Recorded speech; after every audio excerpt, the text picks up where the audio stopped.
A junk car sitting in a scrapyard suddenly drew a crowd of Elvis fans overnight. This man's name is Steven. This is his backyard. He's lived here his whole life. When he was younger, he ran a motorcycle shop in town. Now, his backyard has turned into a graveyard for vehicles. More than 3,000 junk motorcycles and hundreds of cars sit here. Once a car ends up here, it basically means its life is over. Slowly rusting away here is their final stop. But every now and then, scavengers come by, looking for parts. One day, Bill was wandering around when he suddenly spotted a pink Cadillac. The man told him this car once belonged to Elvis. His casual words left Bill completely shocked. Thanks to Bill's love for gossip, word spread fast. Soon, the Hart father and son came rushing over. They traveled across half the map, deep into the mountains of Tennessee, just to find out the truth. That's because Hart's grandma was a huge Elvis fan, so he was desperate to get his hands on this car. According to the man's memory, about 5 years ago, a cowboy drove the car here, and it hasn't moved since. Hart couldn't wait to check out the condition. He popped open the hood, and besides some rust, the engine looked untouched.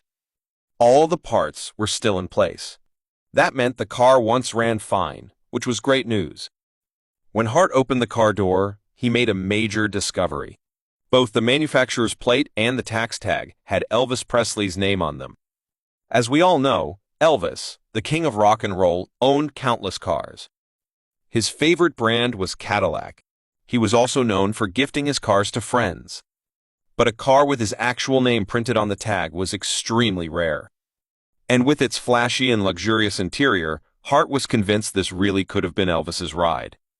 What made it even crazier was that the car had only 5,233 miles on it. To figure out where this car came from, Hart asked more questions.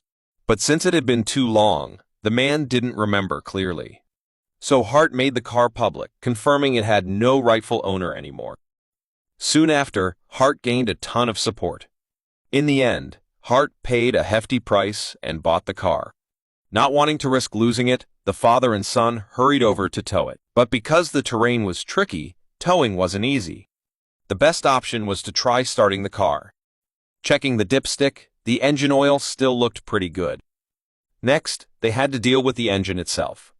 Like most mechanics, the first step was to check the spark plugs. Then they used a scope to look inside the cylinders.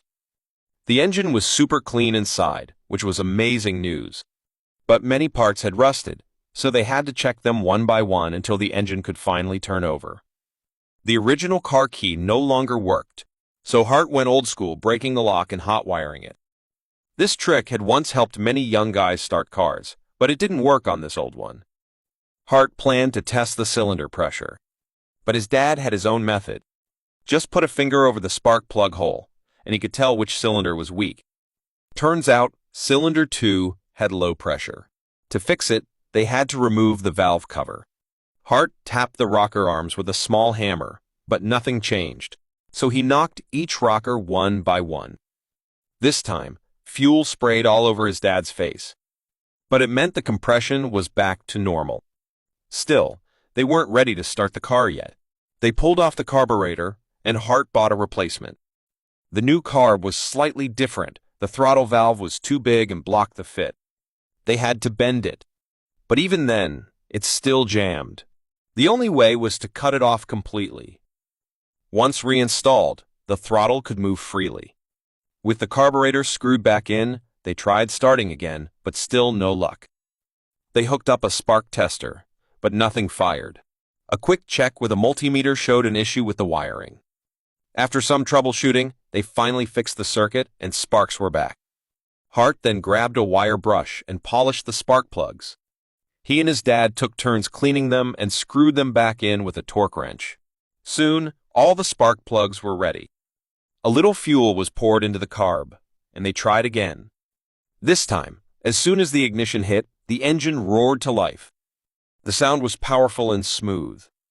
His dad almost couldn't believe it. That's it. They put the valve cover back, added coolant, and reattached the gas tank. Watching the engine run steadily made Hart grin from ear to ear. Next, it was time to deal with the tires.